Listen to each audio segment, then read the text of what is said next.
You know what's more radical than simplifying radicals? Well, what we're doing today is more radical than simplifying radicals.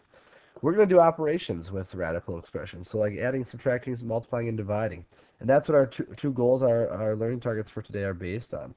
So we're going to first simplify sums and differences of radical expressions. It's going to be very much like combining like terms.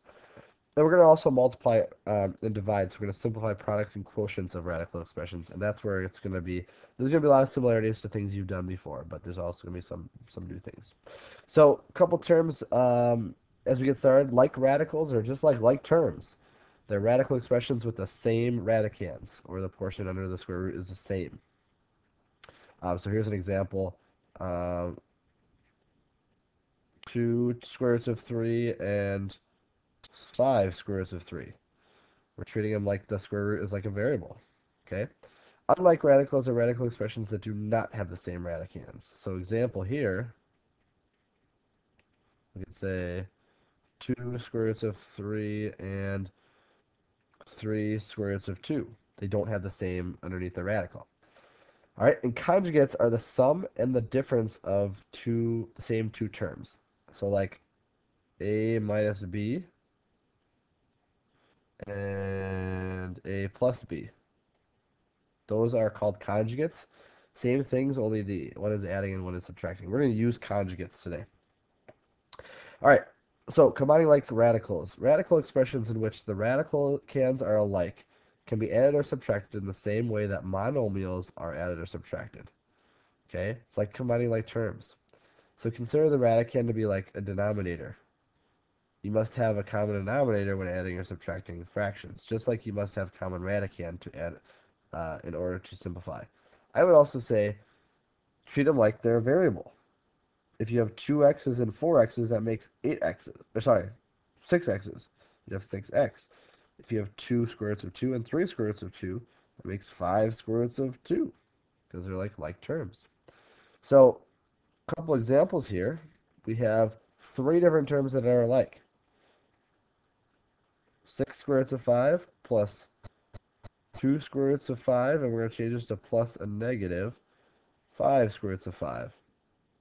So we're essentially doing 6 plus 2 plus negative 5, and then we have the square root of 5.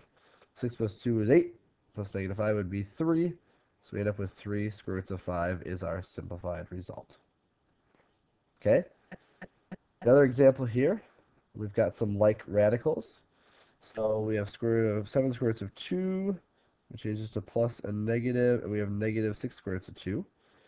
Then I'll put circles around the 8 square roots of 11, changes to plus and negative 4 square roots of 11. So for the square roots of 11, we have 8 plus negative 4. And whoops, we then have for the square roots of 2, we have 7 plus negative 6. Alright, and that reduces to 4 square roots of 11 plus 1 square root of 2, or just the square root of 2. And that is fully simplified. Your turn. Why don't you try pausing it? I'll show it in a second. And essentially combine like radicals for each of these two expressions. Go ahead. Alright. So combining the like radicals, we got 7 plus negative 8 square roots of 2, which is negative 1 square root of 2 for the left one. And on the right one, we got 5 and 2, each square root of 5. So that makes 7 square roots of 5. Alright. Sometimes, if you look at this example here, you may have radicals that do not have the same radicand.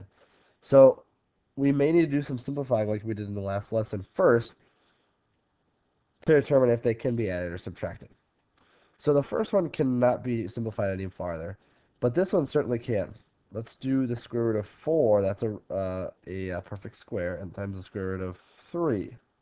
4 times 3 gets you 12, so that's why that works. Okay? And so that would be even that like that, and this is going to be 2, so we have 2 square roots of 3. So what we now have is 5 times the square root of 3 minus, this is going to be 2 square roots of 3. Now we can simplify or add like terms. We can change this to a plus and negative, and that would be 5 plus negative 2. And we have the common square root of 3, so that would be 3 square roots of 3 as our final answer. So we had to simplify one of them first.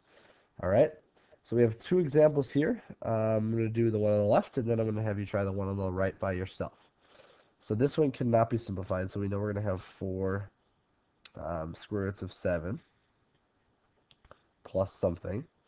But this one can be simplified. We have the square root of 4 as a perfect square and the square root of 7. Okay, so that's going to stay there. We also have the 2 here. And we also have, this would all be another 2. So we have 2 times 2, which is 4, and the square root of 7. So now we have 4 square roots of 7 plus 4 square roots of 7, and that equals a total of 8 square roots of 7. Okay, why don't you pause it and try the second one on your own? Hint, hint, you may need to simplify both of them. All right, so I simplified on both. The one on the left, when you factor it, you end up getting 20 times the square root of 2.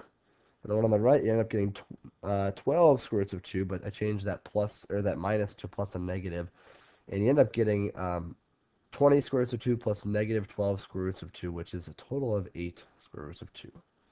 Okay, so that is adding and subtracting radicals, and sometimes you might have to simplify first.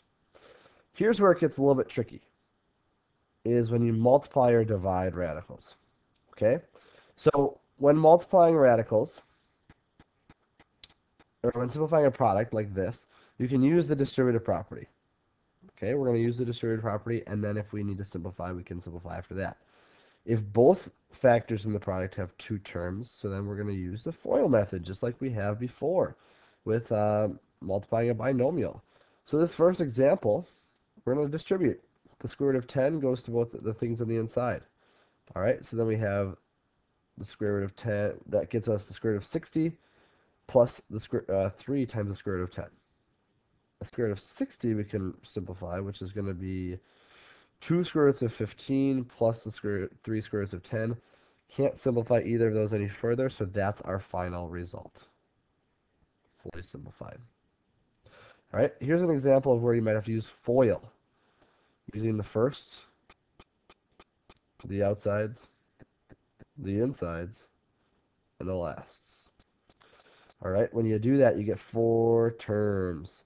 So we've got square root of 6 times square root of 6 is the square root of 36. That's the first. The outsides, you get the square root of 18. The insides, we get minus the square root, 2 square roots of 18. And the last, we had minus 2 square roots of 9. Some of these things are going to simplify. And we have some like terms too. So we have 6 right here. This is going to be minus 1 square roots of 18. And this becomes minus 2 times 3, which is minus 6. All right. Breaking apart the 18, we get square root of 9 and square root of 2, so that's going to be 3 square roots of 2. But these like terms here as well are going to cancel out. So those are gone, and we're just simply left with negative 3 square roots of 2. So all that simplified down to this. All right, so we're kind of bringing a lot of things together, the FOIL method and also all of our simplifying of products. So I have an example for you to try. Actually, I have 2 examples for you to try. Scratch that. I have 3 examples for you to try. Okay, I'm going to give you a hint on the second one. Make sure you write it out. Don't assume that you can square each of the things. That would be the square root of 11 minus 2 times the square root of 11 minus 2. Okay, so pause it, try these. I'm going to go through those also in a second. All right, lots of simplifying, but the first one, it's using the distributive property, and I can simplify the one part, square root of 12 here, and you end up getting 2 square roots of 3 plus 5 square roots of 2. Second one, a little bit more work. You got to do the FOIL method, and after you do the FOIL method, which I have labeled here, a couple things simplify, and then you can combine like terms. You end up getting 15 minus 4 square roots of 11, or negative 4 square roots of 11 plus 15. And the last one was the most work. Um, the FOIL method gave us a lot of stuff to simplify, and I showed kind of how I simplified in the red there.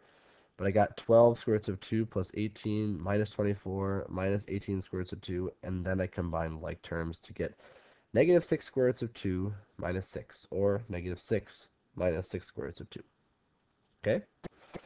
So the last part I want to touch on was the dividing part. It's going to be very similar to the multiplying part, but sometimes we might have to add one extra step. So, unrationalizing a denominator, which we talked about last time, we want to multiply by the same thing as the denominator on the top and the bottom to get rid of the square roots. But sometimes the denominator will have a sum or difference of two terms. So think of these like you would a difference of squares. Because when you multiply conjugates, which we talked about right here, opposites, a minus b and a plus b, the inside and the outsides actually cancel each other out. So it ends up being whatever a squared is minus b squared, which will simplify nicely when you have radicals. So how we're going to use that are like this. 7 plus square root of 7 plus the square root of 3, and the square root of 7 minus the square root of 3 are conjugates. So we're going to want to use conjugates when we multiply the other side. So when you FOIL those, if you were to FOIL those, you get square root of 49 minus square root of 21 plus the square root of 21 minus square root of 9, which ends up just, these two cancel each other out, which is an awesome thing. So that's why we are going to multiply by the conjugates when we want to rationalize a denominator. So here is an example. We have 10 over the square root of 7 minus the square root of 2. So what we're going to do is we're going to multiply the top and the bottom by this. Square root of 7 plus the square root of 2 over the square root of 7 plus the square root of 2. That is the conjugate. Okay? Now we have to go back to what we just learned with multiplying. We have 10 times the square root of 7 plus the square root of 2, because we're like distributing here. And on the bottom, we're doing the FOIL method. But as we talked about conjugates, the middle terms cancel out. So we're just doing the square root of 7 times the square root of 7, which is 7. And the square root of 2 times the square root of 2, which is going to be the square root of 4, which is 2. And we're keeping the minus sign. So we just have 5 on the bottom, and then we have to simplify the top. All right, but you could, before you distribute, we can simplify here. 10 divided by 5 is 2. So we have 2 times the square root of 7 or plus the square root of 2, and then distribute. And that is our final answer. So we do have to do some multiplying by the conjugates. And I'm going to give you one example to try this. Okay? And the conjugate now, so if we have negative 3 over the square root of 10 plus the square root of 5, remember we're multiplying by the square root of 10 minus the square root of 5 on both the top and the bottom. Alright, so try it. You can pause it if you'd like. I'm going to go through it as well.